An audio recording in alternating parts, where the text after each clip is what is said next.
Halo semuanya, perkenalkan saya Muhammad Haikal Hakiki, NIM 221046310032. Kali ini saya akan menjelaskan tentang pengertian kartografi, ruang lingkup kartografi, dan jenis-jenis peta beserta ruang lingkupnya. Kartografi merupakan seni, ilmu pengetahuan, dan teknologi tentang pembuatan peta-peta. Sekaligus mencakup studinya sebagai dokumen-dokumen ilmiah dan hasil karya seni International Cartography Association tahun 1973.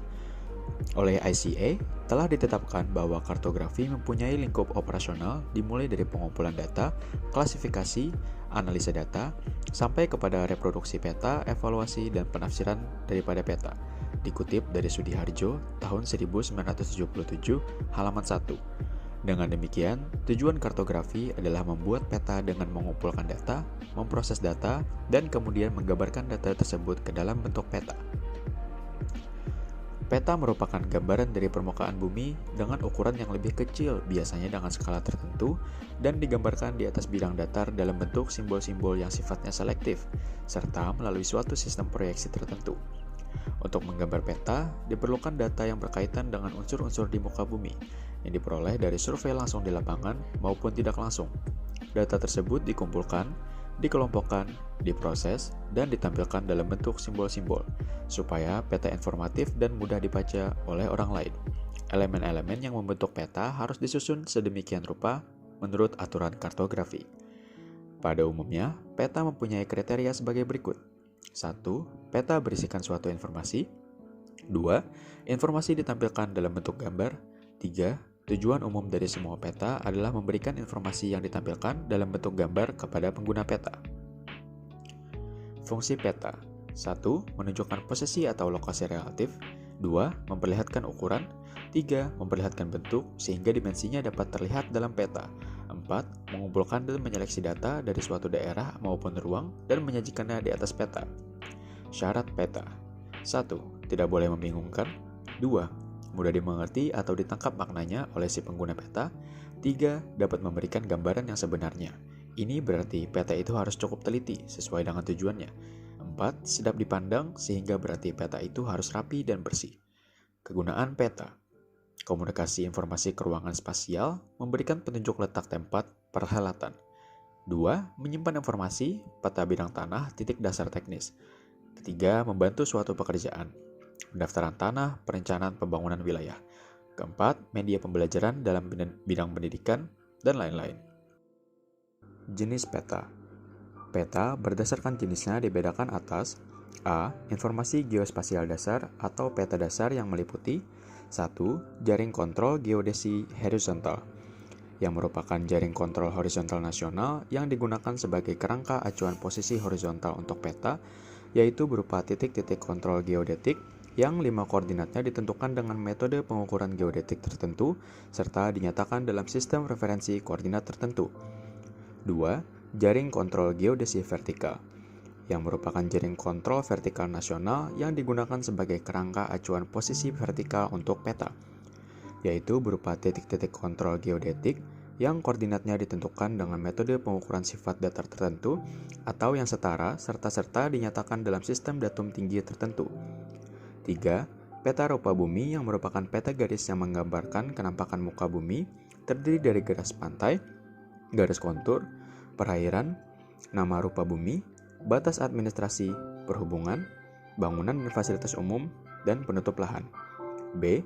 Informasi geospasial atau peta tematik, merupakan suatu peta yang menggambarkan satu tema atau lebih pada kawasan geografi tertentu. Dalam pembuatan peta tematik, posisi dan tingkat ketelitian geometris bagian peta dasar yang digunakan sebagai acuan tidak boleh diubah. Kemudian, skala peta tematik yang dibuat tidak boleh lebih besar daripada skala peta dasar yang digunakan sebagai acuan. Macam peta. Macam peta menurut isi peta. Menurut isi peta, dapat dikelompokkan menjadi peta umum, khusus, dan chart. A. Peta umum isinya adalah gambaran umum daripada permukaan bumi seperti gunung-gunung, sungai-sungai, permukiman-permukiman, dan lain-lain. Jenis peta ini ada yang berskala besar. Contoh, peta topografi, yaitu peta berskala besar yang menggambarkan kenampakan umum permukaan bumi secara detail. Dan ada yang berskala kecil, misalnya atlas. B. Peta khusus adalah peta yang isinya gambaran yang bersifat khusus, seperti penyebaran penduduk yang memberikan gambaran umum tentang penduduk, curah hujan, penggunaan tanah. Jenis peta ini dapat dikelompokkan lagi berdasarkan temanya, sehingga dikenal dengan nama peta tematik. C. Peta chart. Peta chart sebenarnya merupakan peta khusus pula dan dipergunakan hanya untuk menamakan peta navigasi laut, penerbangan, dan perjalanan. Apa yang digambarkan dalam peta tersebut, kecuali rute perjalanan, juga faktor-faktor yang sangat berpengaruh atau sangat perlu untuk diperhatikan bagi kepentingan keselamatan perjalanan tersebut. Contoh, untuk chart penerbangan sebaiknya digambarkan up and down daerah yang dilewati. Ketinggian bukit-bukit sangat penting bagi seorang penerbang untuk keselamatan pesawat terbang. 2. Macam peta menurut bentuk peta. 1. Peta analog dibedakan atas peta planimetri dan peta stereometri. A. Peta planimetri adalah peta yang dibuat dalam bentuk datar atau dua dimensi. Dapat disebut juga sebagai peta garis. Peta ini dibuat di suatu bidang datar, dapat menggunakan kertas ataupun bahan lain. Perbedaan kenampakan bentuk-bentuk permukaan bumi atau daratan dan perairan digambarkan dengan perbedaan warna atau simbol lain. B. Peta stereometri adalah peta yang dibuat dalam bentuk timbul atau tiga dimensi. Peta ini dibuat berdasarkan bentuk permukaan bumi yang sebenarnya. Pada peta ini dapat dilihat kenampakan permukaan bumi dengan relief yang jelas. Misalnya, gunung yang tampak menjulang, dataran dan lembah posisinya lebih berada di bawah. Untuk mengamati peta ini dapat dilihat dari arah samping maupun dari atas. 2. Peta foto adalah peta yang dihasilkan dari mosaik foto udara yang dilengkapi dengan garis kontur, nama, dan keterangan. Objek peta digambarkan sesuai dengan wujud sebenarnya. Peta foto terektifikasi adalah peta foto yang sudah dilakukan pembetulan dan disesuaikan dengan proyeksi sentral, sedangkan yang melalui proksi ortogonal disebut ortofoto. 3. Peta digital adalah peta yang merupakan konversi dalam bentuk digital atau angka yang tersimpan dalam komputer. Peta digital mempunyai beberapa kelebihan dibandingkan dengan peta analog. Antara lain adalah peta ini dibuat dengan menggunakan komputer sehingga proses pembuatannya lebih cepat dan hasilnya lebih bagus. Untuk pembaruan atau revisi, peta pun dapat dilakukan lebih cepat. Sedangkan untuk penyimpanannya, tidak memerlukan ruang sebanyak yang diperlukan untuk menyimpan peta analog. Peta digital juga dapat ditampilkan dalam bentuk planimetri maupun stereometri. Peta digital ini datanya dapat diperoleh dari beberapa cara. Antara lain adalah dari citra satelit, dari digitasi foto udara, dan atau peta garis, serta dari hasil pengukuran dengan alat ukur total station atau TS. Penggambaran peta digital dapat dilakukan dengan menggunakan program-program ArcInfo, MapInfo, AutoCAD, dan lain sebagainya. Macam peta menurut skala peta. Berdasarkan besarnya skala angka yang digunakan, peta dapat dikelompokkan menjadi beberapa kelompok sebagai berikut. A. Peta kadaster atau peta teknik berskala 1:100 sampai 1:10.000. B. Peta skala besar adalah peta berskala lebih rendah dari 1:5.000 sampai 1:250.000. C. Peta skala sedang adalah peta berskala lebih rendah dari 1:250.000 sampai 1:500.000. D. Peta skala kecil adalah peta berskala lebih rendah dari 1:500.000 sampai 1:1 juta. E. Peta skala tinjau adalah peta berskala lebih rendah dari 1:1 juta. Perlu disadari bahwa tidak ada kriteria angka absolut yang membatasi antar macam peta tersebut. Langkah pembuatan peta. A. Pengumpulan data atau kompilasi data. B. Pengolahan data. C. Penggambaran kasar meliputi pembuatan peta manuskrip. D. Reproduksi merupakan kegiatan penggambaran halus yang meliputi desain dari isi peta dan layout peta, serta pemilihan warna. Kartografi sebagai alat komunikasi dan unsur-unsur peta. Komunikasi kartografi. Proses komunikasi kartografi secara umum, komunikasi dapat diartikan sebagai pemindahan pengetahuan, ide atau informasi dari seseorang kepada orang lain atau kepada suatu kelompok. Proses komunikasi secara sederhana dapat dilihat pada gambar 1 seperti berikut.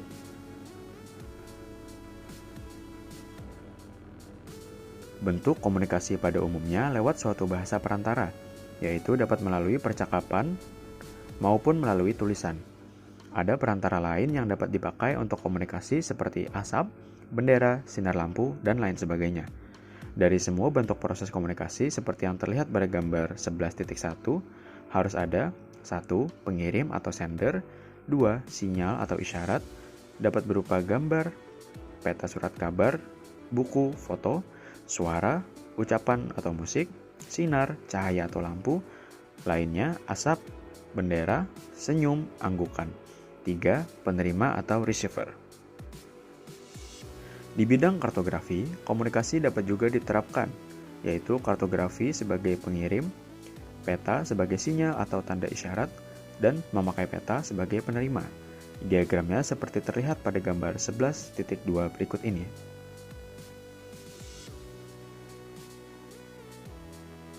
Ada beberapa definisi tentang peta. Salah satunya adalah gambaran dari sebagian dari permukaan bumi di atas bidang datar dengan skala tertentu dan digambarkan dalam bentuk simbol-simbol. Tetapi, semua peta mempunyai kriteria-kriteria seperti berikut. 1. Peta berisikan suatu informasi. 2. Informasi ditampilkan dalam bentuk gambar. 3. Tujuan umum dari semua peta adalah memberikan informasi yang ditampilkan dalam bentuk gambar kepada pengguna peta. Note: proses komunikasi sering terganggu oleh langkah-langkah tanpa suatu perencanaan matang, seperti gangguan yang tidak diinginkan datang dari sisi si pemakai peta sendiri, tetapi mungkin muncul dari beberapa tempat dalam proses komunikasi. Misalnya, dari sisi kartografer, yaitu simbol-simbol yang tidak memadai dipilih. Semua faktor-faktor yang mengganggu dalam proses komunikasi disebut dengan noise. Tabel 1 memperlihatkan daftar dari kemungkinan noise dalam proses kartografi komunikasi.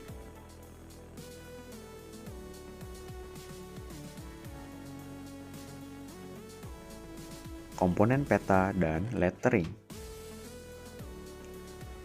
Suatu peta pada umumnya terdiri atas dua komponen utama, yaitu muka peta, informasi tepi peta. Untuk masing-masing komponen peta tersusun atas beberapa unsur peta yang keberadaannya sesuai dengan maksud dan tujuan pemetaannya, sehingga peta akan menjadi lebih informatif dan mudah dimengerti. Untuk mengetahui maksud dari tata letak peta, beberapa batasan pengertian dapat disampaikan menjelaskan seperti berikut. 1. Muka peta berbagai objek dan fenomena geografi yang ada di permukaan bumi akan digambarkan pada bagian utama peta atau muka peta. Sedangkan keterangan mengenai hal yang berkaitan dengan objek serta kelengkapan peta disajikan pada bagian tepi peta. Berikut adalah gambarnya. Garis batas luar disebut juga kerangka peta atau frame out border, yaitu suatu garis yang berbentuk segi empat atau bujur sangkar yang di dalamnya akan digambarkan peta serta kelengkapan unsur peta yang diperlukan. Pada bagian batas informasi dicantumkan keterangan mengenai provinsi, kabupaten, dan nomor lembar peta. 2. Muka peta atau map face adalah suatu permukaan media atau bahan, kertas gambar, kalkir, film, dan sebagainya, di mana area yang akan dipetakan digambarkan di atasnya. 3. Muka peta terdiri atas beberapa unsur, yaitu A. Garis tepi peta atau map need line. Garis tepi peta adalah suatu garis yang membatasi muka peta jika area atau daerah yang dipetakan akan diberi garis batas atau kerangka.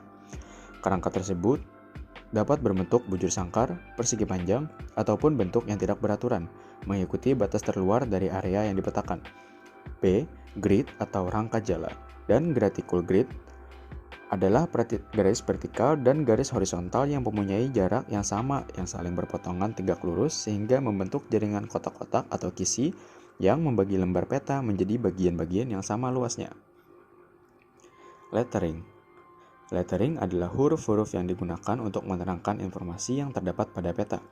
Permasalahan yang sering timbul adalah bagaimana cara menempatkan nama-nama unsur yang dipetakan tersebut agar peta tetap mudah dibaca dan tidak membingungkan bagi si memakai peta. Beberapa aturan tentang penempatan beserta tipe huruf yang digunakan dalam mewakili suatu kenampakan hendaknya memenuhi ketentuan sebagai berikut. A. Elemen corak penulisan sebaiknya mempunyai ikatan dengan sifat atau hakikat daripada perwujudan. B. Ukuran huruf mempunyai ikatan dengan pentingnya dari suatu perwujudan. C. Penempatan tulisan mempunyai ikatan dengan lokasi suatu perwujudan. D. Jarak antar huruf mempunyai ikatan dengan ukuran daripada suatu perwujudan. Beberapa hal yang perlu diperhatikan dalam lettering yaitu A. Corak huruf. tipe Roman, italik, gotik. B. Bentuk huruf, huruf kapital atau kecil, huruf tegak atau miring. C. Ukuran huruf.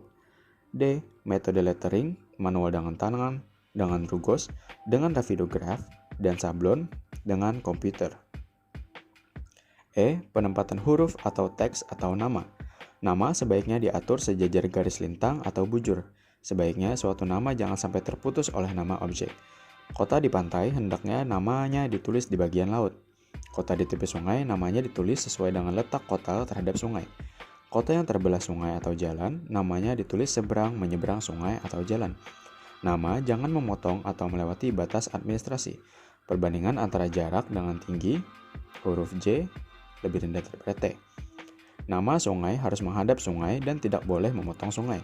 Nama-nama unsur sungai, jalan, pantai, pegunungan, serta unsur-unsur lainnya yang berbentuk memanjang harus ditempatkan di atas unsur yang bersangkutan, dengan arah penulisan mengikuti bentuk unsur tersebut. Arah penulisan juga tergantung pada posisi unsur yang bersangkutan, apakah berada di sebelah barat atau di sebelah timur lembar peta. Secara grafis, arah penulisan tersebut dapat dilihat seperti dalam gambar berikut ini.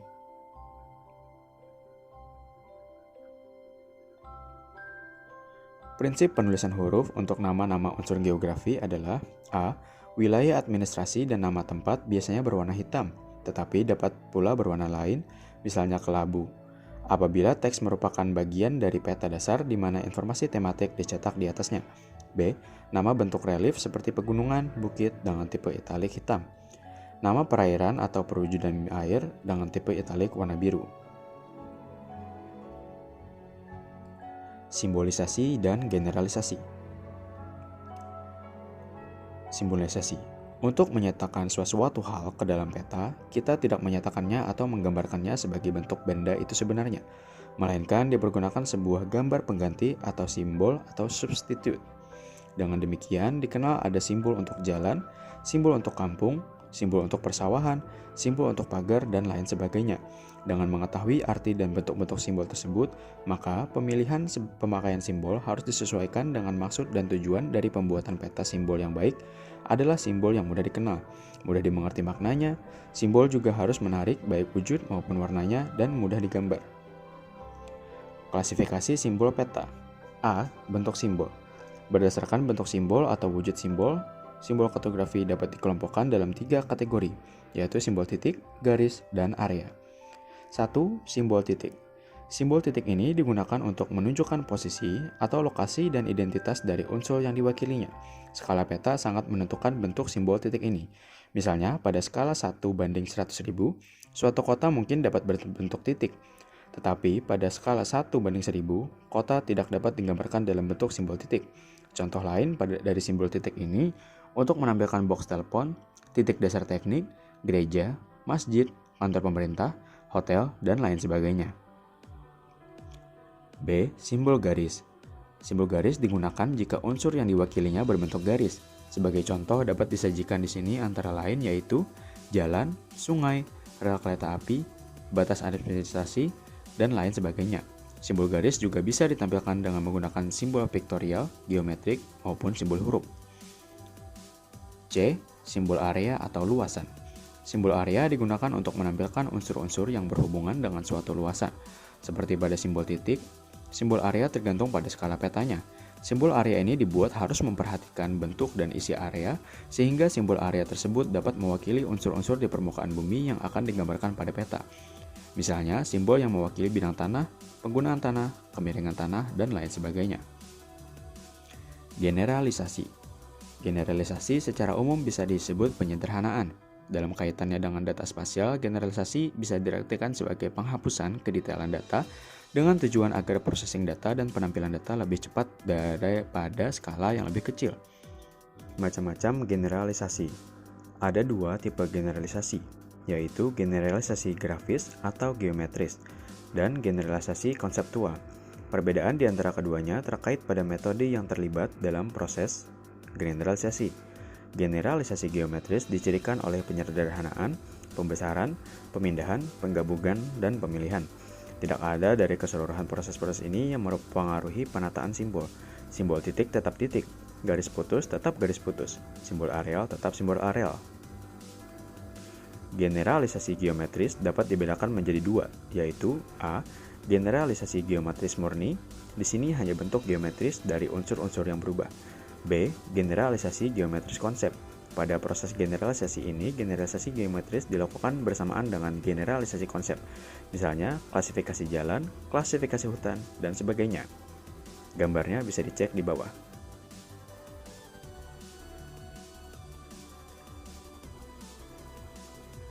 Peta, pemetaan, dan proyeksi peta.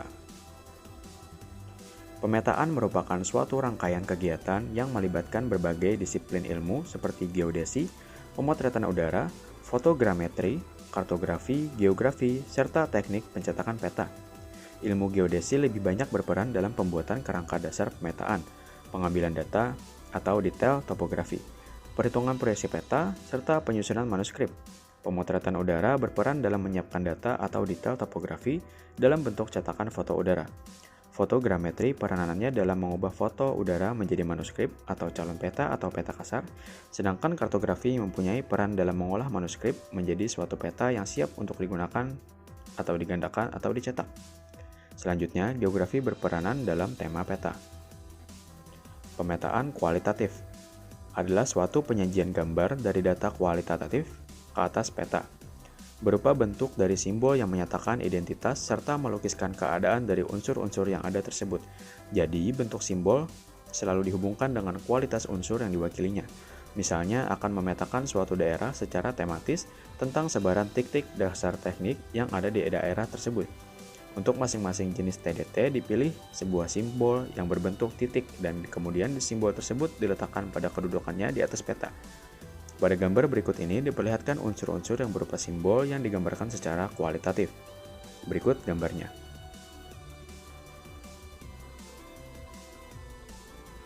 Proyeksi peta merupakan suatu sistem yang memberikan hubungan antara posisi titik-titik di bumi dan di peta, serta merupakan suatu usaha untuk menyatakan bentuk bola ke bentuk bidang datar dengan syarat-syarat sebagai berikut. 1. Bentuk yang diubah itu harus tetap. 2. Luas permukaan yang diubah harus tetap. 3. Jarak antara satu titik dengan titik lain di atas permukaan yang diubah harus tetap. Sehingga, suatu peta yang ideal adalah apabila peta tersebut mempunyai luas, bentuk, arah, serta jarak yang benar. Tetapi, ternyata dalam hakikat pelaksanaannya, suatu sistem proyeksi adalah bahwa 1. Untuk dapat memenuhi ketiga syarat itu sekaligus adalah merupakan suatu hal yang tidak mungkin, harus ada yang dikorbankan. 2. Untuk memenuhi satu saja dari syarat tersebut untuk seluruh bola dunia juga merupakan hal yang tidak mungkin. Kadang, hanya dapat dipenuhi satu syarat saja dan hanya untuk sebagian kecil daripada muka bumi. 3. Merubah bidang lengkung menjadi bidang datar akan selalu mengalami distorsi. 4. Setiap jenis proyeksi pasti mempunyai segi kebaikan dan kelemahan, sesuai dengan tujuan peta dan bagian daripada muka bumi yang digambarkan. Di samping adalah makna proyeksi peta. Macam-macam proyeksi peta. 1. Proyeksi azimutal atau zenital. Proyeksi peta menggunakan bidang datar sebagai bidang proyeksinya. 1. Permukaan bumi diproyeksikan dari suatu titik sumber proyeksi. 2. Paralel diproyeksikan sebagai lingkaran konsentris yang mengelilingi kutub. 3. Meridian tampak sebagai garis-garis lurus berpusat di kutub dengan sudut sama dengan sudut antar meridian di bola bumi. Yang kedua ada proyeksi kerucut. Proyeksi kerucut normal conform atau proyeksi polyeder. 2. Proyeksi bonus. 3. Proyeksi Alders atau proyeksi kerucut normal equivalent. 4. Proyeksi kerucut dengan dua standar paralel. Di samping adalah gambar proyeksi kerucut.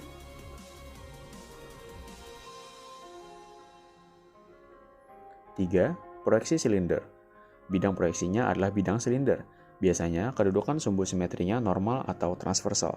3. Lingkaran meridian diproyeksikan menjadi garis-garis lurus vertikal yang sejajar, sedangkan lingkaran paralel diproyeksikan menjadi garis-garis lurus yang sejajar dan tegak lurus meridian-meridian. Pada umumnya, silinder menyinggung bola bumi pada kedudukan transversal. Pada proyeksi silinder normal artinya sumbu bumi berimpit dengan sumbu silinder dan menyinggung ekuator. Dapat juga proyeksi silinder normal. Bidang proyeksi memotong bola bumi pada suatu paralel. Di samping adalah proyeksi silinder.